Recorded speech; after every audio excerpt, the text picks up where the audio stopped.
ॐ पार्थाय प्रतिबोधितां भगवतां नारायणेन स्वयं व्यासेन ग्रथितां पुराणमुनिना मध्ये महाभारतम् अद्वैतामृतवर्षिणीं भगवतीम् अष्टादशाध्यायिनीम् अम्ब त्वामनुसन्दधामि भगवद्गीते भवद्वेषिणी। नमोऽस्तु ते व्यास विशालबुद्धे फुल्लारविन्दायतपत्रनेत्र येन त्वया भारततैलपूर्ण प्रज्वालितो ज्ञानमया प्रदीपः प्रपन्नपारिजाताय स्तोत्रवेत्रैकपाणये ज्ञानमुद्राय कृष्णाय गीतामृतदुहे नमः। सर्वोपनिषदो गावो दोग्धा गोपालनन्दनः पार्थो वत्स सुधीर्भोक्ता दुग्धं गीतामृतं महत्। वसुदेवसुतं देवं कंसचाणूरमर्दनं देवकी परमानन्दं कृष्णं वन्दे जगद्गुरुं। भीष्मद्रोणतटा जयद्रथजला गान्धारनीलोत्पला शल्यग्राहवती कृपेण वहनी कर्णेन वेलाकुला। अश्वत्थामविकर्णघोरमकरा दुर्योधनावर्तिनी सोत्तीर्णा खलु पाण्डवैरणनदी कैवर्तका केशवः। पाराशर्यवचा सरोजममलं गीतार्थगन्धोत्कटं नानाख्यानककेसरं हरिकथा सम्बोधनाबोधितं। लोके सज्जनषट्पदैर्हरः पेपीयमानं मुदा भूयाद् भारतपङ्कजं कलिमल प्रध्वंसिना श्रेयसे। मूकं करोति वाचालं पङ्गुं लङ्घयते गिरिं यत्कृपातमहं वन्दे परमानन्दमाधवं। यं ब्रह्मा वरुणेन्द्ररुद्रमरुतः स्तुवन्ति दिव्यैस्तवैः वेदैः साङ्गपदक्रमोपनिषदैः गायन्ति यं सामगा। ध्यानावस्थिततद्गतेन मनसा पश्यन्ति यं योगिनो यस्यान्तं न विदुषुरासुरगणा देवाय तस्मै नमः। श्रीभगवानुवाच यदा यदा हि धर्मस्य ग्लानिर्भवति भारत अभ्युत्थानमधर्मस्य तदात्मानं सृजाम्यहम्।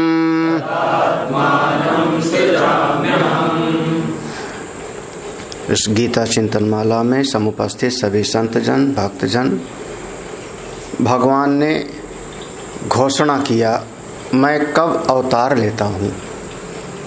कब? तो यदा यदा जब जब इस हमारी बनाई हुई ही सृष्टि में, हमारे ही द्वारा संचालित इस ब्रह्मांड में धर्मस्य ग्लानि, धर्म की हानि होती है, तदा तब आत्मानं सृजाम्यहम्, तब तब मैं अपने आप को किसी न किसी रूप में सृजन करता हूँ, किसी रूप में प्रकट करता हूँ। मैं हूँ निराकार लेकिन साकार बन के आता हूँ, हूँ निर्गुण लेकिन सगुण बन के आता हूँ निष्क्रिय लेकिन इस जगत में आके कोई क्रिया मैं करता हूँ। जब जब धर्म का ह्रास होता है। और दूसरी बात कहा अधर्मस्य अभ्युत्थानम, जब धर्म का ह्रास होगा तो अधर्म बढ़ जाएगा। जैसे तराजू का पलड़ा दोनों सम है, एक पलड़ा नीचे जाएगा तो दूसरा ऊपर आएगा। तो धर्म और अधर्म का जो संतुलन होना चाहिए वो संतुलन बिगड़ गया,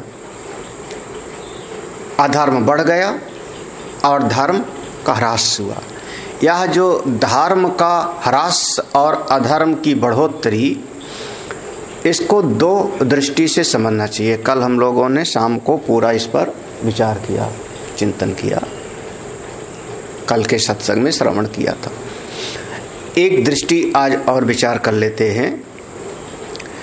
किसी भी चीज का अगर विश्लेषण करना है तो हमको दो नजरिया लाना पड़ता है, दो दृष्टिकोण, एक अंतरंग और दूसरा बहिरंग। जैसे तत्व का जो उपदेश है वो भी अंतरंग और बहिरंग। अंतरंग दृष्टि से आप अपने भीतर जाओगे तो हम कहेंगे तुम आत्मा हो, और पूरे बाह्य दृष्टि से देखोगे तो हम कहेंगे यही आत्मा ही ब्रह्म है, समष्टि दृष्टि से। तो दो दृष्टि, एक अंतरंग एक बहिरंग, या कह सकते हो व्यष्टि दृष्टि से और समष्टि दृष्टि से। ये दोनों दृष्टि से विचार करना पड़ेगा। आगे भी प्रसंग आएगा जब चार वर्णों की व्यवस्था की बात आएगी इसी अध्याय में, तब वहां भी ये दोनों दृष्टि से विचार करना होगा। एक पूरा का पूरा समष्टि समाज की दृष्टि से और दूसरा अपने व्यष्टि दृष्टि से। दोनों दृष्टि से विचार करेंगे तभी सही चिंतन होगा। एक दृष्टि वाला हमेशा अधूरा होगा। तो धर्म का जो ह्रास है इसको अंतरंग दृष्टि से भी देखना है, अपने भीतर भी और बाह्य जगत में भी इसको समझना है। अब कैसे समझना है विचार करो। हमारे भीतर परमेश्वर की कृपा से तीन शक्ति हमको प्राप्त है। तीन शक्ति, ज्ञान शक्ति, क्रिया शक्ति और भाव शक्ति। ये तीन शक्ति हम सबको प्राप्त है। वो जो कह सकते हो माया के तीन गुण हैं और तीन गुणों से ये सब हमको प्राप्त है, सारा शरीर बना है। तो ज्ञान शक्ति, क्रिया शक्ति और भाव शक्ति, ये तीनों प्रकार की शक्ति जो हमारे भीतर है। ज्ञान की शक्ति, वो तत्व चिंतन में लगे, आत्म चिंतन में लगे। अगर ये ज्ञान की शक्ति हमारी बहिर्जगत में जा करके बाहर के राग द्वेष में जाके लग जाती है तो समझ लेना कि भीतर आपका धर्म का ह्रास हो रहा है। ये अंतरंग बात है भीतर की व्यष्टि में। अगर आपके भीतर ज्ञान तो है लेकिन आपका जो ज्ञान है वो शास्त्र चिंतन को छोड़ करके, भगवत चिंतन को छोड़ के, आत्म चिंतन को छोड़ के और बाह्य जगत में जाके शत्रु और मित्र का भाव बनाया, अमुक ने ऐसा किया, उसने ये व्यवहार किया। आपका चिंतन तो है लेकिन बाह्य जगत में गया, आप बहिर्मुखी हो गए, तो आपने अपनी ज्ञान शक्ति का ह्रास कर दिया। जिसको सही रखना चाहिए, जिसको श्रेष्ठ मार्ग पर चलाना चाहिए, उसका संतुलन आपने बिगाड़ दिया। बिल्कुल उसी प्रकार से क्रिया शक्ति समझो, ज्ञान शक्ति, क्रिया शक्ति जो हमारे भीतर क्रिया की शक्ति है, इस क्रिया की शक्ति से आप साधन करो, उपासना करो, स्वाध्याय करो, भगवत पूजा करो, क्रिया शक्ति से श्रेष्ठ कर्म करो, निष्काम कर्म करो, सेवा का भाव करो। लेकिन हमारी क्रिया शक्ति जाके स्वार्थ और अहंकार से प्रेरित हो जाती है। जब स्वार्थ और अहंकार से प्रेरित हो जाती है तो हमारी क्रिया शक्ति बाहर जाकर के अधर्म में लग गई और अपने भीतर जो करना चाहिए था उसका हो गया ह्रास, जहां पर क्रिया शक्ति लगनी चाहिए। हाँ, तो हमारी ज्ञान शक्ति की रक्षा होती रहे, क्रिया शक्ति की रक्षा होती रहे। हाँ, ऐसे लिखा, लोका समस्ता सुखिनो भवन्तु, ब्राह्मणा संतु निर्भयाः। ये सब ऐसा हमारे श्रुतियों ने कहा। ब्राह्मण कैसा है? ज्ञान शक्ति वाला, निर्भय हो, ज्ञान में लगे। तो दोनों शक्ति की सुरक्षा हो, ज्ञान शक्ति की और क्रिया शक्ति। और तीसरी शक्ति जो है भाव शक्ति। भाव शक्ति का आधार है श्रद्धा। हमारा किसी से भी प्रेम होता है, अपनापन बनता है, तो आपके भीतर जो श्रद्धा का बल है वो बिल्कुल ठीक ठाक रहे।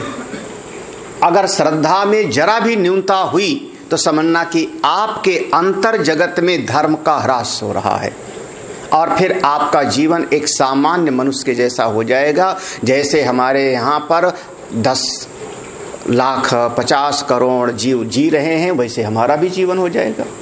हाँ, 84 लाख योनियों में जी रहे हैं। हमारे भीतर ये 3 चीज को आप सुरक्षित बनाए रखो, श्रद्धा को, क्रिया शक्ति को और ज्ञान की शक्ति को। और तीनों अगर ठीक ठाक हैं और श्रेष्ठ मार्ग पर चल रहे हैं तो आप कह सकते हो कि आपके भीतर धर्म सुरक्षित है, अभी अधर्म नहीं बढ़ा। ये आपके व्यष्टि स्तर पर, आपके अंतरंग स्तर पे, अपने अंतःकरण में अगर समझना हो तो ये 3 ज्ञान शक्ति, क्रिया शक्ति और भाव शक्ति। आपकी श्रद्धा प्रबल होती रहे, आप कर्म करो, श्रेष्ठ कर्म करते रहो, ज्ञान प्राप्त करो, शास्त्र का, आत्मा का, परमात्मा का, आगे बढ़ो, आपके भीतर धर्म सुरक्षित है। यदा यदा हि धर्मस्य ग्लानिर्भवति भारत, अभ्युत्थानम धर्मस्य तदात्मानं सृजाम्यहम्। कब मैं प्रकट होता हूँ उस समय का बता रहे हैं, जब धर्म का ह्रास होता है और अधर्म बढ़ जाता है तब मैं प्रकट होता हूँ। तो धर्म का ह्रास सबसे पहले अपने भीतर समझा, व्यष्टि धरातल पे। अब इसी चीज को समष्टि धरातल पर समझो, बाह्य जगत में हमारा जो समाज है, हमारा समाज है, इस समाज में अगर कभी ऐसा दिखाई पड़ता है कि कोई संत और ब्राह्मण पर विपत्ति आती है, संत हैं, विप्र हैं, शास्त्र हैं, उनकी अवहेलना की जाती है, उनकी उपेक्षा की जाती है, तो समझना कि समाज में ज्ञान शक्ति का जो है निरादर हो रहा है। ज्ञान हमको कहाँ से मिलेगा? शास्त्र से और संत से। शास्त्र से मिलेगा, संत से मिलेगा, विप्र से मिलेगा। और कोई समाज में ऐसा बढ़ जावे जो जाकर के संत और विप्र और शास्त्र की निंदा करे, उनको तोड़ना शुरू कर दे, तो समझना कि बाह्य समाज में धर्म की न्यूनता हो गई। हाँ, पहला सिद्धांत वही ज्ञान शक्ति जो भीतर होनी चाहिए थी, वही ज्ञान शक्ति का आधार हमारे समाज में विप्र संत हैं, उनकी सुरक्षा होती रहे। हाँ, दूसरा लक्षण है हमारे समाज में यज्ञ होता रहे, समाज में पूरा का पूरा एक क्रिया शक्ति है। हम यज्ञ के लिए यज्ञ वेदी बनाएंगे, आचार्यों को बुलाएंगे, समिधा एकत्रित करेंगे, पूरी तैयारी करेंगे। अगर क्रिया शक्ति नहीं होगा तो यज्ञ ही नहीं कर सकते। हम करना पड़ेगा, 10 लोगों को बुलाना पड़ेगा, इकट्ठा करना पड़ेगा, धन भी चाहिए और लगन भी चाहिए।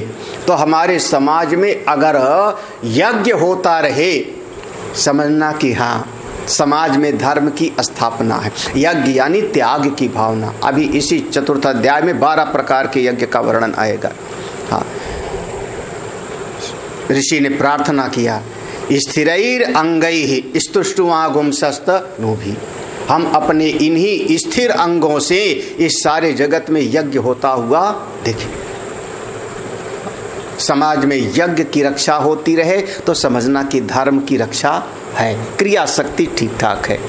और तीसरी चीज है, इसी हमारे समाज में अगर गौ की रक्षा होती रहे, गौ हमारी श्रद्धा की प्रतीक है, हमारी भावना है। हम केवल दूध देने वाला पशु नहीं समझते उसको। हाँ, दूध देने वाला पशु है, बकरी भी है, ऊंट भी है, ऊँटनी भी है। हाँ, लेकिन हमारे लिए गौ कौन? हमारे लिए पूज्य है, वो मेरी श्रद्धा की प्रतीक है। मेरी भावना के प्रतीक है। उसका कारण है, उसका क्या चिंतन है, वो अलग विषय है। लेकिन हमारे समाज में गौ, हमारा गोधन ही सबसे बड़ा धन माना जाता था। गौ हमारी श्रद्धा का प्रतीक। हमारे समाज में गौ की रक्षा होती रहे। बार बार ये वर्णन आएगा कि जब समाज पर कोई विपत्ति आती है, असुर बढ़ता है, तो हमारी पृथ्वी माँ गौ का रूप धारण करके जाती हैं प्रार्थना के लिए।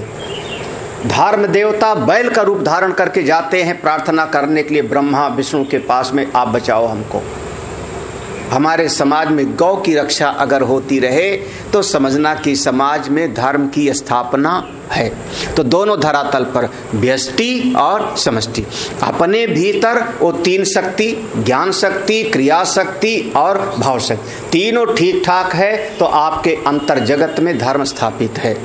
और समाज में अगर यज्ञ हो रहा है, गौ की सेवा हो रही है और संतों पर उनका ध्यान रखा जा रहा है, शास्त्र संत विप्र का, तो समझना कि समाज में धर्म स्थापित है। और जब जब इन पर प्रहार होगा तो समझना कि अब धर्म का हो गया ह्रास। इसीलिए प्रायः जब कभी आप कोई पुराण उठा के पढ़ोगे तो कोई असुर बढ़ता है तो असुर सबसे पहले यही कहेगा कोई यज्ञ करने ना पावे, कोई तपस्या करने ना पावे, कोई शास्त्र और उपनिषद का ज्ञान प्राप्त करने न पावे। तो सबसे पहले प्रहार यही यज्ञ पर, संत पर, विप्र पर प्रहार करता है। गौ पर तो समझना धर्म का हो गया ह्रास, धर्म की ग्लानि। भगवान राम का जब प्रकटीकरण होता है तो वहां पर गोस्वामी जी लिखते हैं, विप्रधेनु सुर संत हित लीन मनुजय अवतार, निज इच्छा निर्मित तनु माया गुण गोपाल। विप्र, धेनु, धेनु माने गौ, सुर देवता, देवता की रक्षा कैसे होती, जब यहाँ यज्ञ हम करते हैं उस यज्ञ से देवता पुष्ट होते हैं। संत हित, विप्रधेनु सुर संत हित लीन मनुज अवतार, जब जब इन पर प्रहार होता है तब तब समझना धर्म का ह्रास है। इसलिए जितना संभव हो कम से कम शास्त्र का चिंतन मनन करते रहना चाहिए, सत्संग करते रहना, आपका ज्ञान इसकी रक्षा हो रही। यज्ञ करते रहो, करवाते रहो, समझना क्रिया शक्ति आपकी ठीक ठाक है। यज्ञ में थोड़ा त्याग की भावना है, थोड़ा दान करते रहो, यज्ञ करते रहो, भोजन कराते रहो गरीबों को, हाँ? जो अधिकारी हैं आपके, गौ की सेवा भी होती रहे। हाँ? यही धर्म का मूल स्वरूप है। धर्म के इस आधार पर जब प्रहार होता है तो समझना कि धर्म की हो गई ग्लानि, धर्म का हुआ ह्रास। और इस पर प्रहार होगा तो बढ़ेगा क्या, बोले गाय भी एक पशु है, खाओ। कौन बढ़ गया, अब अधर्म बढ़ गया। धर्म का हमारे लिए गौ पूज्य है, उसकी रक्षा करेंगे। और किसी ने कहा समाज वैसा बढ़ गया कि नहीं, हमको तो पशु दिखाई पड़ता है, हम तो खाएंगे, तो यानी धर्म का हो गया ह्रास और अधर्म हो गया। क्या कहने लगे, बताओ बच्चों को खाने को नहीं मिल रहा है घी, और यज्ञ में 1 किलो घी बर्बाद कर रहे, ऐसा बोल देते हैं। तो भैया हमने कब मना किया, तुम 1 किलो क्यों 10 किलो खिलाओ ना, आप हमको क्यों सलाह दे रहे हो। मेरी चीज है, मैंने कमाया है, हमने परिश्रम से कमाया है। तुम परिश्रम से कमाते हो तो उसको जाके शराब पी के उड़ा डालते हो, तुम तो नहीं बोलते हम चाहे यज्ञ में डालें चाहे हम इसको नदी में डालें। तुम कौन होते हो सलाह देने वाले। लेकिन ये बम्बई वाले, हाँ, और ख़ास करके विधर्मी लोग जो हमारे धर्म वाले नहीं, न जाने कौन सा शो बनाया, हाँ, और दूध का ऐसा करो, ये करो, ये सब के सब ऐसे लोग। आप खिलाओ ना 100 लोगों को, घी खिलाओ, दूध पिलाओ, हम कौन सा मना करते हैं। आप हमको क्यों लेक्चर देते हो। मेरी चीज़ है, मैं चाहे जो करूं। हम तो यज्ञ में डालते हैं, आप क्या उखाड़ लोगे हमारा। हाँ, हमारा लिए यज्ञ, बिल्कुल यज्ञ करते रहना चाहिए, कराते। लेकिन जब ऐसे लोग बढ़ गए और 4 लोग उसका अनुमोदन करते, हाँ हाँ बिल्कुल सही कहा, बिल्कुल सही कहा, हमारा हिंदू समाज कहता है इसने बिल्कुल सही बात कही, तो समझना कि धर्म का हो गया ह्रास और अधर्म हो गया बढ़ोतरी पर। ठीक है ना, समझना चाहिए। क्या फायदा होगा सत्संग वगैरह में जाने से। समय की बर्बादी है, अकल मारी गई है। अरे इतने समय में कुछ काम कर लेते। अब सत्संग का विरोधी कोई न कोई हमारे अड़ोस पड़ोस में ही पैदा हो गया। हाँ, संत का विरोधी, सत्संग का विरोधी, यानी धर्म का हो रहा है ह्रास और अधर्म गया बढ़। जब जब ऐसी परिस्थिति होती है, धर्म का ह्रास अधर्म की बढ़ोतरी, तब तब भगवान कहते हैं मैं अपने आप को किसी रूप में जैसा मैं ठीक समझता हूँ उस समय उचित वैसा रूप धारण करके आता हूँ। तदा आत्मानम सृजामि, तदा अहम आत्मानम सृजामि, तब मैं अपने आप का सृजन करता हूँ। कभी बारह रूप में, कभी नरसिंह रूप में, कभी कपिल रूप में, कभी वामन रूप में। जब हमको जैसा ठीक लगता है वैसा मैं आ जाता हूँ। मेरी अपनी सृष्टि है, मेरी अपनी स्वतंत्रता है। अगली बात होती किमर्थम। जब आप आते हो तो कब आते हो, ये तो बात आपने बता दिया, ये स्पष्ट होना चाहिए। हम लोगों को 2 क्लास हो गई। हाँ, किस लिए आते हो, किस लिए? तो ये अगला श्लोक प्रयोजन है। आपके प्रकट होने का प्रयोजन क्या है? भगवान कहते हैं परित्राणाय साधूनां विनाशाय च दुष्कृतां धर्म संस्थापनार्थाय संभवामि युगे युगे। परित्राणाय साधूनां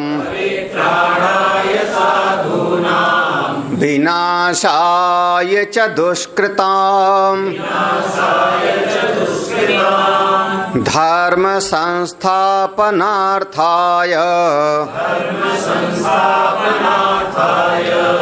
संभवामि युगे युगे। यहाँ भगवान ने 3 चीजों को गिनाया। सबसे पहले कहा परित्राणाय साधूनां। परित्राणाय परिरक्षणाय साधूनां। साधूनाम माने सन्मार्ग अस्थानाम विनाशाय च दुष्कृताम पापकारिणाम। तो कह रहे हैं देखो परित्राणाय, परित्राण माने रक्षा करने के लिए। किसके? साधुजनों के। साधुजनों की रक्षा करने के लिए मैं आता हूँ, पहला प्रयोजन। दूसरा कहा दुष्कृताम च विनाशाय, जो पाप करने वाले हैं दुष्कृत, उनका नाश करने के लिए आता हूँ। तो दुष्टों का नाश करने के लिए और साधुजनों का रक्षण करने के लिए आता हूँ। और तीसरा कहा देखो ये दोनों व्यक्तिगत होगा। परित्राणाय साधूनां, संत जनों का कल्याण, विनाशाय च दुष्कृताम, कोई दुष्ट है तो एक कंस को मारना है, रावण को मारना है, तब आए, लेकिन पूरे समाज के लिए। तो कहते हैं धर्म संस्थापना अर्थात पूरे समाज में धर्म की स्थापना हो जाए, पूरा समाज धर्म के अनुसार चले। धर्मो रक्षति रक्षिता। हाँ हाँ, धर्म ही हमको जीवन में सुख देता है, धर्म ही शांति देता है, हाँ, धर्म ही सब कुछ देता है। तो सारे समाज में धर्म की स्थापना के लिए संभवामी, संभवामी माने मैं प्रकट होता हूँ। जुगे जुगे, जब जब समय, जुगे जुगे माने जब जब समय होता है तब तब, चाहे सतयुग हो, चाहे त्रेता हो, चाहे द्वापर हो, चाहे कलयुग हो। भाष्यकार कहते किंचा धर्म संस्थापनार्थाय धर्मस्य सम्यक स्थापनम तदर्थम संभवामि युगे युगे प्रतियुगम। धर्म की स्थापना के लिए। तो 3 यहाँ पर भगवान ने गिनाया ना, 3 चीज गिनाया। सबसे पहले समझो परित्राणाय साधु नाम। साधु नाम यहाँ पर कहा तो साधु माने, साधु माने, हाँ, अब साधु माने कोई कह सकता है महात्मा जी, ऐसा कह सकते हैं संत जन, महात्मा जन। लेकिन साधु शब्द का अर्थ होगा, देखो भाष्यकार ने शब्द कहा सन्मार्ग स्थानाम। हाँ, जिसके अंतःकरण में सद्वृत्ति है, जिसका अंतःकरण बहुत ही सात्विक है, परोपकार है, दया है, प्रेम है, उदारता है, अपनापन है। हाँ, हम उसी को कहते हैं ये तो साधु स्वभाव के हैं। वैसे साधु कोई अलग से परंपरा नहीं है। हमारे यहाँ आश्रम व्यवस्था में 4 ही है ना, ब्रह्मचारी, गृहस्थ, वानप्रस्थी और सन्यासी। हाँ, तो सन्यासी एक आश्रम व्यवस्था में है, लेकिन साधु साधु चारों में होगा। हाँ, यही समझना है। सन्मार्ग स्थानम माने अगर वो ब्रह्मचारी भी है और कोई ब्रह्मचारी ऐसा है कि एक कोई भूखा बैठा हुआ है, कोई घायल पशु है, उसको लाके पानी पिलाता है, आपका हृदय कहेगा बड़ा अच्छा बच्चा है। हाँ, हम संस्कृत भाषा में उसको कहेंगे साधु, साधु स्वभाव वाला, दया है, कितना प्रेम है, कितनी उदारता है। और कोई जबरदस्ती लेकर के किसी जीव को काट मार रहा है, तुम कहेंगे कितना हिंसक है, कितना दुष्ट है। हाँ, कितना पाप करने वाला है। तो साधु एक वृत्ति का नाम है, साधु एक मन के स्वभाव का नाम है। साधु केवल वेश से नहीं है, साधु वेश से नहीं है। हाँ, वेश सन्यासी का एक अलग है, वेश एक वैष्णव महात्मा का एक अलग है। हमने उसको लोकाचार में कह दिया कि जो सफ़ेद कपड़े पहनते हैं वो भी साधु, जो लाल कपड़े पहनते हैं वो भी साधु, ये साधु जा रहे हैं, ये लोकाचार में कह देते हैं। अन्यथा साधु शब्द का हम कई बार, किसी ने बहुत बढ़िया कोई श्लोक पढ़ दिया, श्लोक पढ़ा बढ़िया सा, तो हम कहेंगे साधु साधु, सद्भावे साधु भावे च, सद्भाव में और साधु भाव में। हाँ, तो साधु, साधु माने श्रेष्ठ, साधु माने उत्तम, साधु माने अंतःकरण की सात्विक मनोवृत्ति। हाँ, और जिसका सात्विक मनोवृत्ति है, अब आप कल्पना करो द्रौपदी है, द्रौपदी है, वो कोई महात्मा तो नहीं है। हाँ, जंगल में लाल कपड़े पहन के तो नहीं रह रही हैं, 5 पति हैं, ध्यान रखती हैं। लेकिन जब उन पर विपत्ति आई और हाथ उठा के पुकारती हैं, हे द्वारकावासी बचाओ, तो भगवान वस्त्र रूप बन करके आ गए ना, वस्त्रावतार हम कहेंगे उनको, वस्त्रा अवतार हो गया पूरा का पूरा। फिर वस्त्र से इतना कि दुशासन का, जिसके भुजाओं में 10,000 हाथियों का बल है, थक जाता है, और द्रौपदी का वस्त्र ज्यों का त्यों कौन सा हो गया। हाँ, किसकी रक्षा किया उस समय? जिस समय गजेंद्र की रक्षा किया भगवान ने, वो गजेंद्र है, उसके पांव को ग्राह ने पकड़ लिया, वो कमल का फूल लेके पुकारता है प्रभु बचाओ, और भगवान दौड़े आते हैं, यहाँ तक कि पादुका भूल गए, उनका दुपट्टा छूट गया, गरुण की गति धीमी लगने लगती है, और आके ग्राह को वध किया और गजेंद्र की रक्षा किया। तो कोई वह गजेंद्र साधु तो नहीं था ना, महात्मा जिसको कह लो। साधु माने उसका चित्त भगवान से जुड़ा है, जिसका मन भगवान से जुड़ा है, जिसके मन में सात्विक वृत्तियां आती हैं, दया की, उदारता की, परोपकार की, प्रेम की, अपनेपन की, समझना वही है साधु, वही है साधु पूरा। और ऐसे साधु जनों पर जो बिल्कुल सात्विक हैं, उनके ऊपर जब विपत्ति आती है तब कौन बचावेगा? क्योंकि उनके पास अब अपना बल नहीं होता। अपना बल अगर माने कि मैं बचा लूंगा तो अभिमान है, और साधु वृत्ति वाला तो अपना बल तो भूले हुआ है। और लगभग जिसका चित्त इतना उदार होगा, इतना अच्छा होगा, उसके पास ज्यादा समाज भी नहीं होगा कि तुम्हारी चलो हम साथ देवेंगे। जैसे विभीषण का मान लो, सुग्रीव का मान लो। हाँ, तो उनके पास जनबल भी नहीं है, अपना बाहुबल भी नहीं है, बस एक भरोसो, एक बल, एक आस विश्वास। में तो भगवान का नाम लेता रहता हूँ, प्रभु के भरोसे हूँ। तो भगवान की जिम्मेदारी है कि ऐसे लोगों पर अगर कोई विपत्ति आई तो भगवान कहते हैं फिर उनके लिए मैं हूँ ना, मैं हूँ उनकी रक्षा के लिए। किसकी? साधु जन। हाँ, और जब तक आपके पास अपना बल है, मैं कर लूंगा, अरे मेरे इतने सारे लोग हैं, कर लेंगे, धन से कर लेंगे, नेताओं को पटा के कर लेंगे, वकील को पटा के कर लेंगे, तब तक करते रहो। फिर भगवान कहते हैं तब तक मैं दृष्टा हूँ, फिर तो मैं साक्षी हूँ, देखता रहता हूँ दुनिया की सारी लीला को। कर लो, हम मना थोड़े करते हैं, सारी सृष्टि मेरी ये है, लेकिन हारे को हरे ना। साधु स्वभाव वाला तलवार लेके किसी का वध करने के लिए नहीं जावेगा। अगर किसी ने उसको अपशब्द भी बोल दिया, साधु स्वभाव वाले को अपशब्द भी बोल दिया, मुस्कुरा के टाल जाएगा, जाओ जी जिसकी करनी उसकी भरनी, हम क्यों चिंता करें। हाँ, जय तुम्हारा कर्म तुम्हारे साथ, हमारा कर्म हमारे साथ। वो थप्पड़ मारने नहीं जाएगा।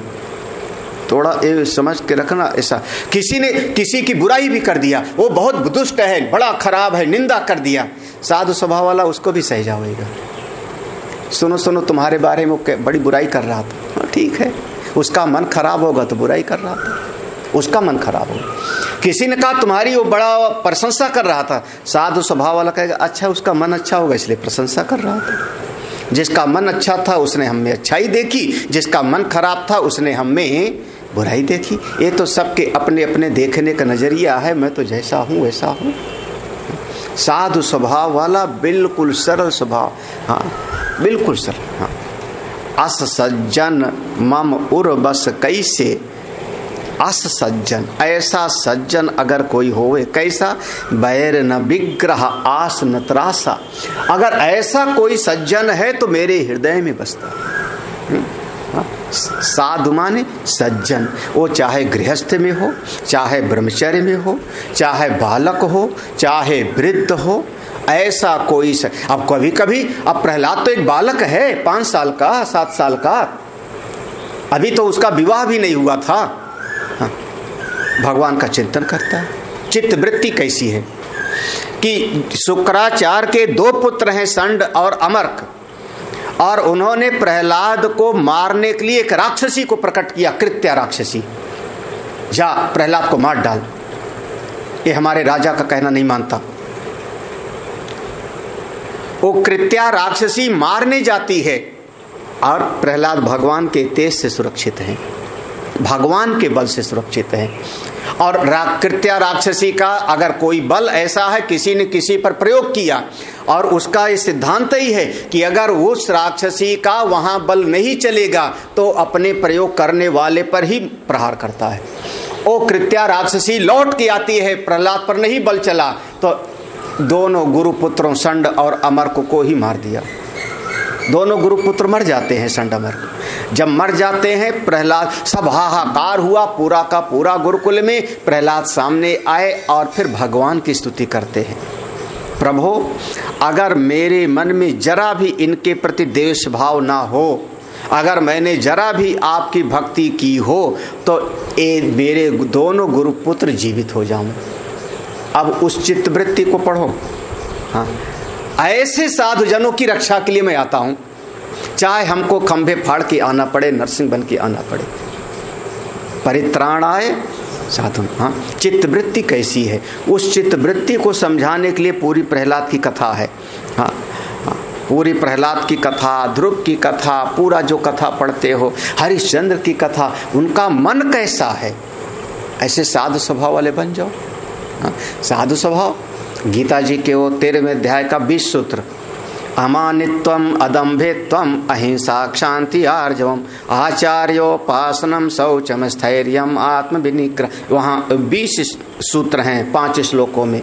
वो आपके भीतर आ जाएं, समझना आप साधु स्वभाव वाले। ऐसे साधु स्वभाव, साधु माने कोई विशेष वेशभूषा नहीं, साधु माने कोई विशेष अलग से महात्मा का वैसा नहीं। साधु माने अंतःकरण की एक चित्तवृत्ति, अंतःकरण की एक ऐसी उदार वृत्ति, सात्विक वृत्ति अगर है तो परमात्मा उसकी रक्षा करते हैं। हमारे भीतर भी, समाज में भी अच्छे लोगों की रक्षा परमात्मा करते हैं, बिल्कुल। अरे बढ़ाते हैं, जो श्रेष्ठ होगा उसको। हमारे विद्यालय में भी अगर 10 बच्चे होंगे और कोई बच्चा हमारी नज़र में श्रेष्ठ है, पढ़ने लिखने वाला है, तो उसको जो आचार्य होंगे वो उसको और ज़्यादा बताना चाहेंगे, आगे बढ़ाना चाहेंगे।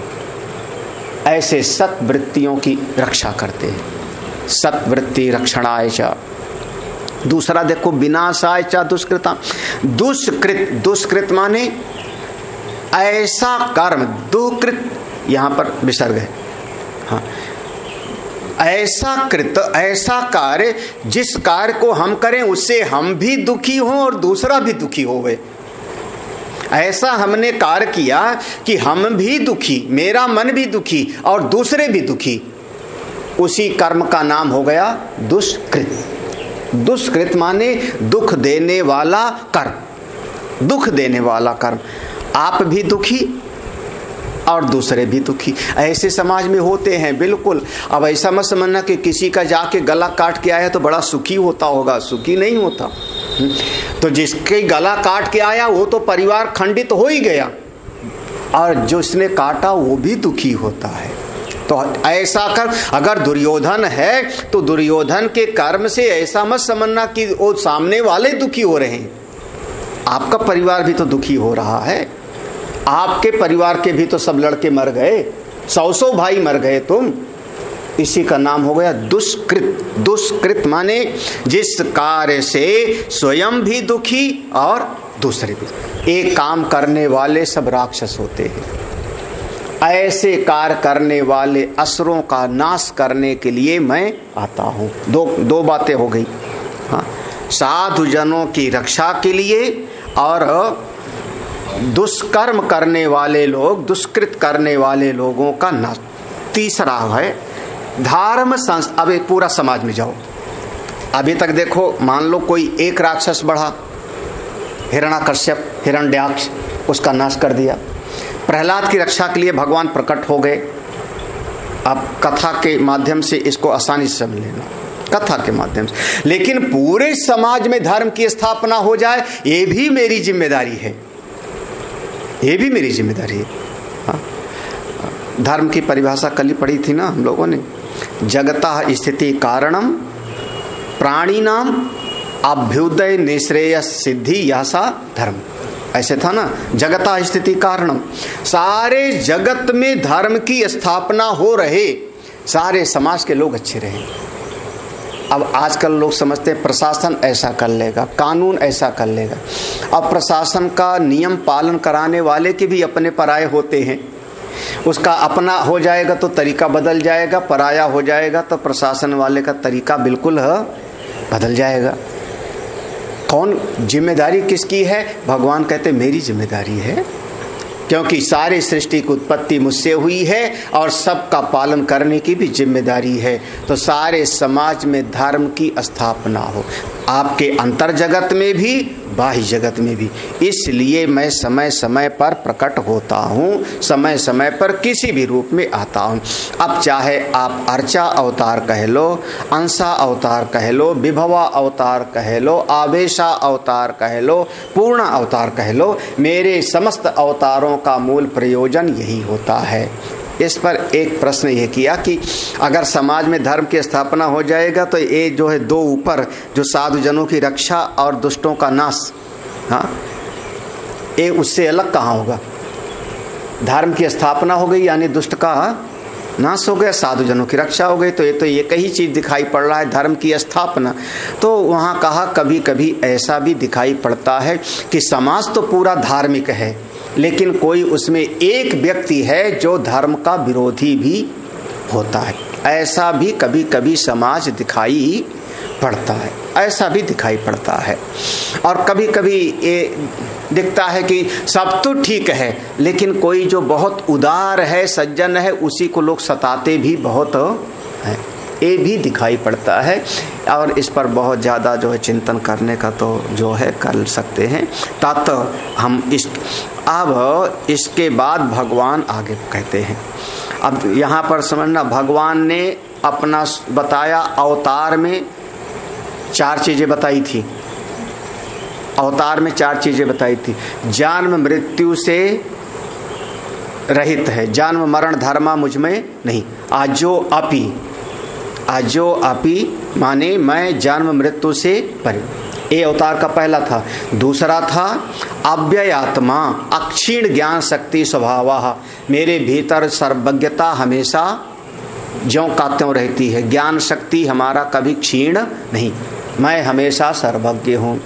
और तीसरा था मैं माया या प्रकृति को अपने बस में रखता हूँ। प्रकृति के गुलाम सारे जगत के लोग हैं, प्रकृति के बस में सारे जगत के लोग हैं, जीव है, और मैं माया का स्वामी रहता हूँ। मैं माया का स्वामी, स्वाम मायाम अधिष्ठाय, अपनी माया का। और चौथा था जीव कर्मों का फल भोगता है और मैं कर्म के परवश नहीं। ये अवतार के मूल 4 चीजें थी। कब अवतार लेते हैं 7वें श्लोक में बता दिया, क्यों लेते हैं, किस लिए लेते हैं 8वें श्लोक में बता दिया।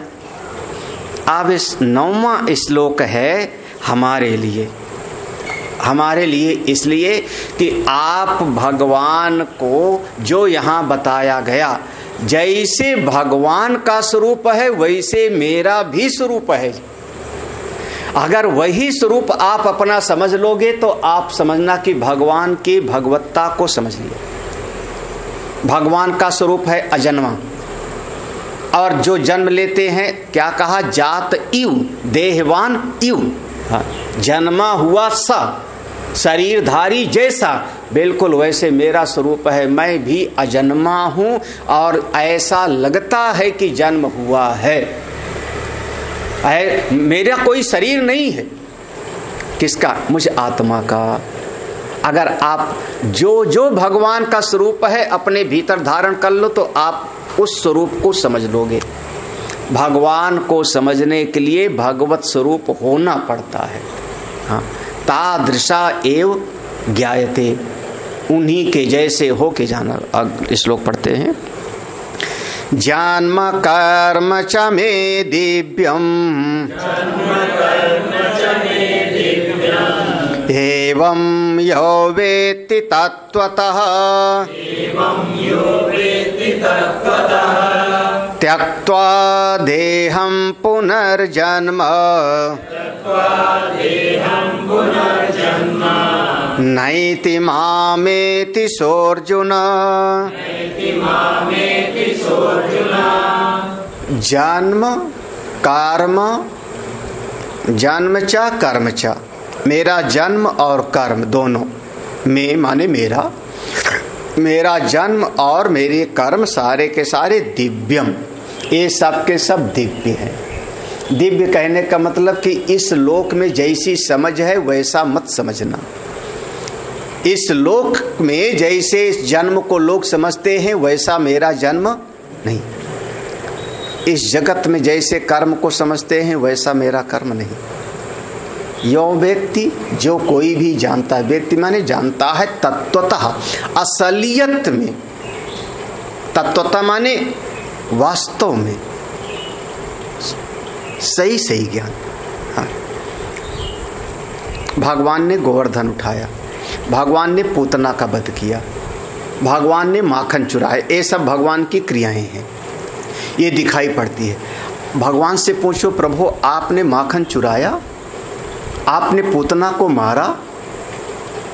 भगवान कहेंगे पूतना मारी गई अपने कर्मों के फलस्वरूप। पूतना बाल घातनी, हमने कब मारा? मैं तो अकर्ता हूं, क्योंकि मैं वो आत्मा हूं जो कभी कुछ करता ही नहीं। जब आप कल भी मैंने कहा था, संभवतः याद होगा, इस शरीर को आधार बना के देखोगे, जिसकी देहात्म बुद्धि है, अपना ही शरीर सब कुछ है, ये शरीर सब कुछ है, तो शरीर का जन्म भी है और शरीर कर्म भी करता है। तो भगवान पर भी यही आरोपण करेगा कि जैसे मेरे शरीर का जन्म ऐसे भगवान का भी जन्म हुआ देवकी के यहाँ पर वसुदेव से। जैसे मैंने कर्म किया वैसे भगवान भी कर्म करते हैं। अगर किसी ने इस शरीर से ऊपर उठ के अपनी आत्मा को समझ लिया तो आत्मा का कभी जन्म है? न जायते म्रियते वा कदाचित नायम भूत्वा। मेरी आत्मा का कभी जन्म ही नहीं है जी, किसको जन्म मानूं? और जब मैं अपने आप को समझ लिया कि मेरी आत्मा का जन्म नहीं, तो दृष्टि जाती है कि फिर तो ये जो सामने दिखाई पड़ रहे हैं इनकी भी तो आत्मा का जन्म नहीं। जैसे मैं समझ लिया कि मेरे शरीर का जन्म होगा, मेरी आत्मा का जन्म नहीं, तो ये जो मेरे घर में 4 लोग दिख रहे हैं, समाज में 100 लोग दिख रहे हैं, ये भी इनका शरीर का जन्म हुआ होगा, इनकी भी आत्मा का तो जन्म आपकी जैसे भीतर समझ होगी वैसे आप दुनिया को देखोगे। जो आप भीतर समझोगे वही जगत में ले जाओ। एक अच्छा आदमी होगा ना तो उसको सब अच्छे अच्छे दिखेंगे। एक संशय वाला आदमी होगा ना, संकाल, देखना वो सब पर कोई ना कोई संशय करेगा। ये आदमी अच्छा चाय पिला रहा है, कोई मतलब जरूर होगा। हाँ, ऐसे कौन किसको चाय पिलाता है? हाँ, संकालु आदमी सब पर। हाँ, काक यू सबही ते डरही। आपका हृदय अच्छा है, उदार है, आप किसी को भी दे दोगे, विश्वास कर लोगे, क्योंकि जैसा मैं हूं वैसे हमको सबको समझ में आता है। हाँ, यथा दृष्टि तथा सृष्टि, ये बहुत आपके जीवन का सत्य है। अगर आपने अपने स्वरूप में आत्मा को समझा तो सबको आत्मा समझ लिया। तो भगवान का जन्म कैसे? जब मेरी दृष्टि में तुम्हारा भी जन्म नहीं, इसका भी जन्म नहीं, उसका भी जन्म नहीं, क्योंकि मैं स्वयं आत्मा हूं, मेरा जन्म नहीं तो किसी का भी जन्म नहीं, तो भगवान का भी जन्म कैसे मानोगे? एक का जन्म मानो और दूसरे का जन्म ना मानो तो आपके भीतर वह वचन में विरोधाभास है। हा? असल में मेरा भी जन्म नहीं, तुम्हारा भी जन्म नहीं, तो भगवान का भी जन्म कहाँ? जन्म नहीं है, फिर भी जन्म लेते हुए दिखाई पड़ते हैं। यही समझना की दिव्यता है। जो है नहीं और दिखाई। और जादू माने क्या? जो है नहीं और दिखाई पड़े, उसी का नाम जादू। और बढ़िया जादू दिखाई पड़े तो आदमी कहता वाह, इतना बढ़िया जादू देख करके आया। पीसी सरकार का कोई था अपने जमाने में का, हाँ हाँ, ऐसा जादू है नहीं, हुआ नहीं, लेकिन दिखाई पड़ रहा है वहां पे। ऐसे वास्तव में जन्म किसी का भी नहीं। शरीर का जन्म हुआ, आत्मा का नहीं। और भगवान तो स्वरूप में आत्मा है।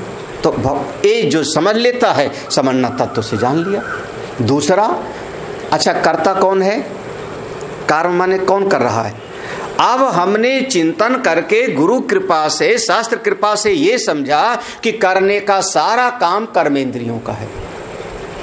हाथ क्रिया करता है, पांव गमन क्रिया करता है, चलता है, वाणी बोलती है, नेत्र देखता है। मैं तो बस शक्ति देने वाला हूं सबको, मैं तो शक्ति देने वाला हूं। और ये जो भीतर कर्मेंद्रियों को अपनी मान के कर्ता बन जाता है, वही तो ब्रह्म है, वो तो जीव है। हाँ, वही तो बंधन का मूल कारण है, वही तो जड़ चेतन की ग्रंथि है। हाँ, हाथ है, क्रिया करता है। हाँ, अब आप अपना हाथ हिला रहे हो, मैं अपना हाथ हिला रहा हूं, इससे पाप हो रहा है कि पुण्य? हाँ, पाप हुआ कि पुण्य? अपना हाथ मैंने हिलाया, हमने अपनी उंगली को फोड़ी, पाप हुआ कि पुण्य? हाँ, न पाप है और न पुण्य, केवल क्रिया हुई ना।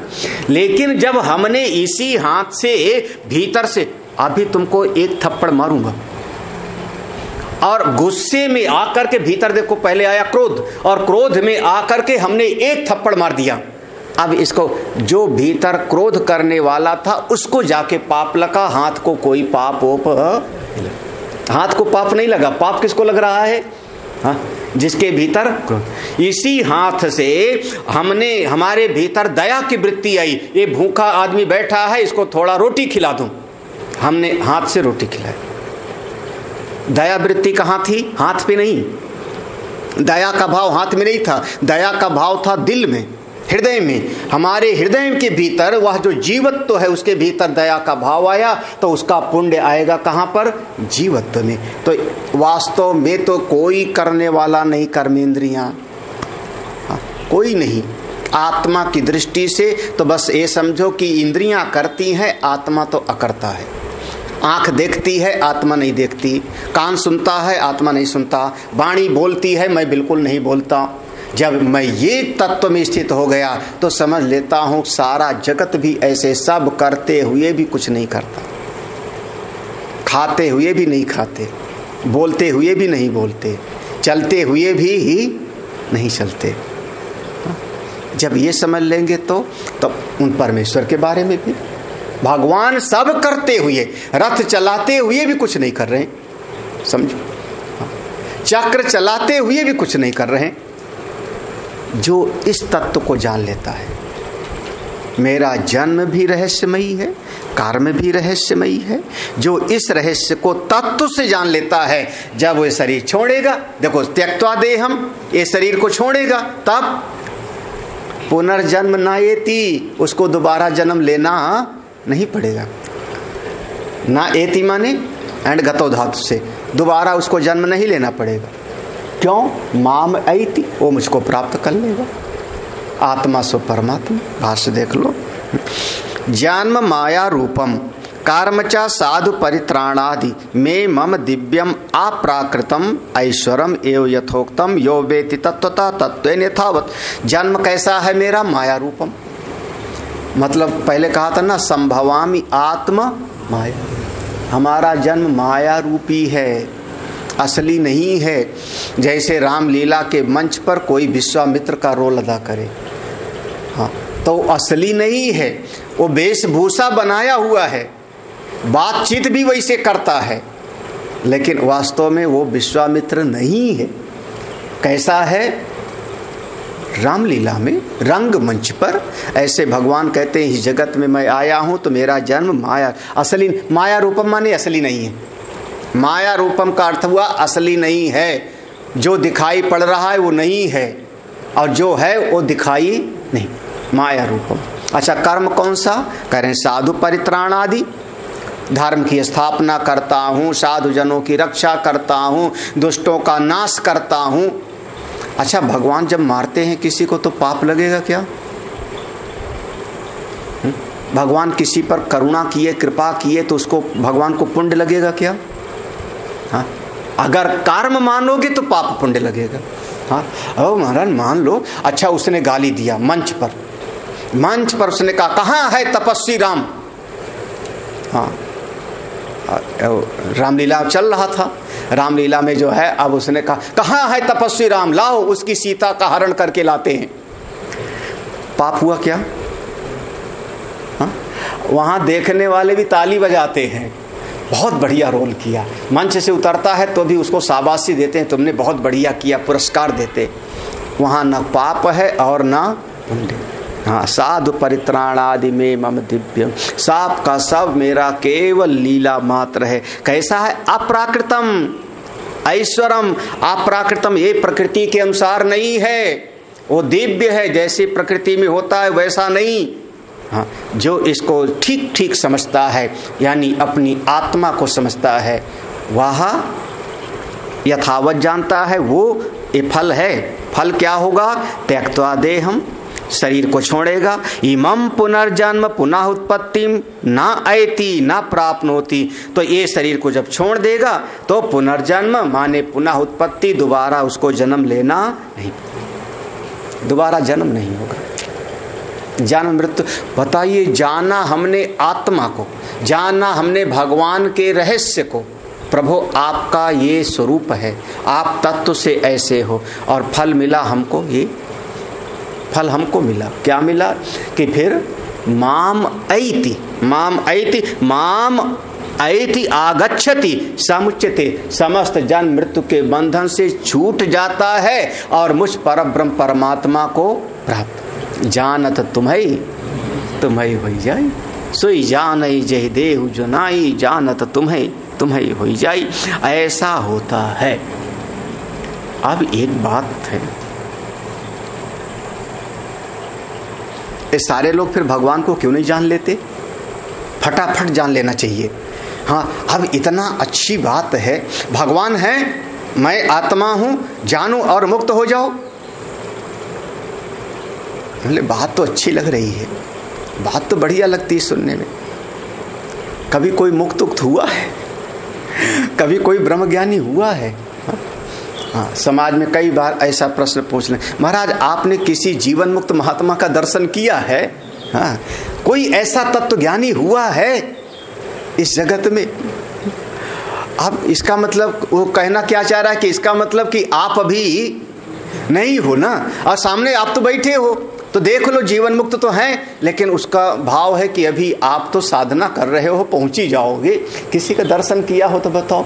और जिसका भी वो महात्मा नाम ले वे, हाँ, वो महात्मा ऋषिकेश में हैं, हरिद्वार में हैं, वृंदावन में हैं, अमुक जगह पर हैं, वो भगत वहां जाएगा तो वहां भी यही पूछेगा, महाराज आपने किसी महापुरुष का दर्शन किया है? क्योंकि उसकी श्रद्धा फिर किसी पर टिकेगी नहीं। भगवान कहते हैं ऐसी बात नहीं है, यह महापुरुष लोग बहुत सारे लोग पहुंचे हैं। ना एस मोक्ष मार्ग इदानीम प्रवृत्ता किम तरहि पूर्वम अपि, करें एस मोक्ष मार्ग इदानीम ना प्रवृत्त, ये मोक्ष का मार्ग, यहाँ मोक्ष मार्ग माने कौन सा? भगवान के जन्म और कर्म के रहस्य को समझना। और भगवान मेरी आत्मा है, अंतर्यामी है, तो अपनी आत्मा के स्वरूप को ठीक ठीक समझना, यह मोक्ष का मार्ग। अपनी आत्मा को ठीक ठीक समझना, भगवान के जन्म और कर्म को ठीक ठीक समझना, ये केवल अभी अभी नहीं बता रहा हूं तुमको। इदानीम ना प्रवृत्ता, इदानीम ना ने, हाँ नया नया नहीं है कोई, हाँ बिल्कुल नया नहीं है, बल्कि किम तरहि पूर्वम अपि, ये न जाने कितने महापुरुष इस मार्ग पर चले पहुंच गए। वीतराग भय क्रोधा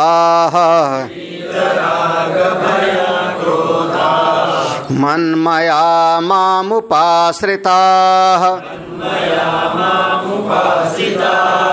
बाहवो ज्ञान तपसा पूता मद्भावमागता।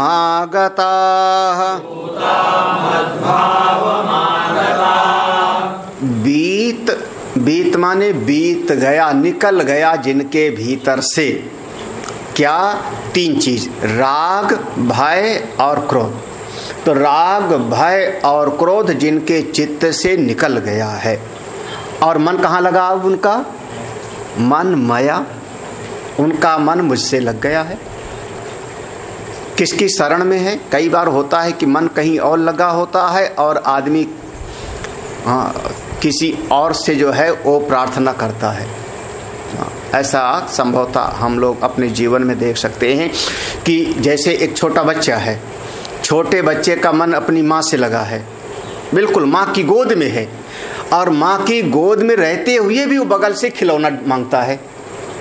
हाँ, तो देखो, या कहीं और पे हमको अमुक चीजें, तो मन कहीं और भी लगा होता है और हमारे भीतर आश्रय बुद्धि कहीं और भी होती है।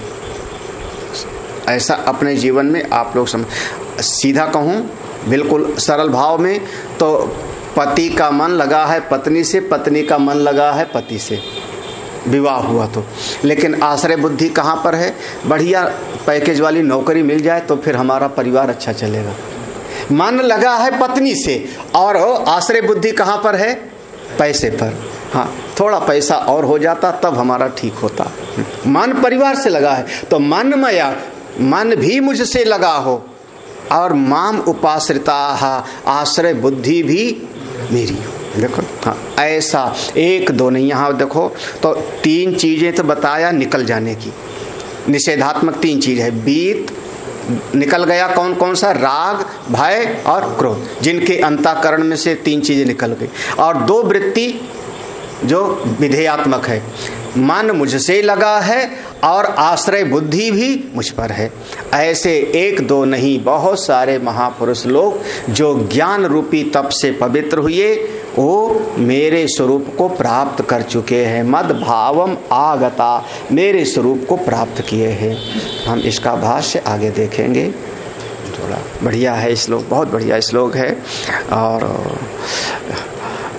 यहाँ पर भगवान ने एक शब्द प्रयोग किया है, ज्ञान तपसा। बहुत सारे लोग कौन सी तपस्या किए? ज्ञान। ये यहाँ तो ये नहीं लिखा कि जो है वो शरीर सता करके पानी में खड़े हो करके या राधे राधे जप के पहुँचाए, ऐसा नहीं लिखा। कौन सा? ज्ञान रूपी ही तपस्या, ज्ञान ही तपस्या है, तत्व चिंतन ही तपस्या है। ऐसे तत्व चिंतन सत्संग रूपी तपस्या से पवित्र होके मुझको प्राप्त कर चुके हैं। तो हम लोग इसको बाद में देखेंगे। आज ओम पूर्णमदः पूर्णमिदं पूर्णात् पूर्णमुदच्यते पूर्णस्य पूर्णमादाय पूर्णमेवावशिष्यते। ओम शांति शांति शांति। हरि ओम। श्री गुरुभ्यो नमः। हरि ओम।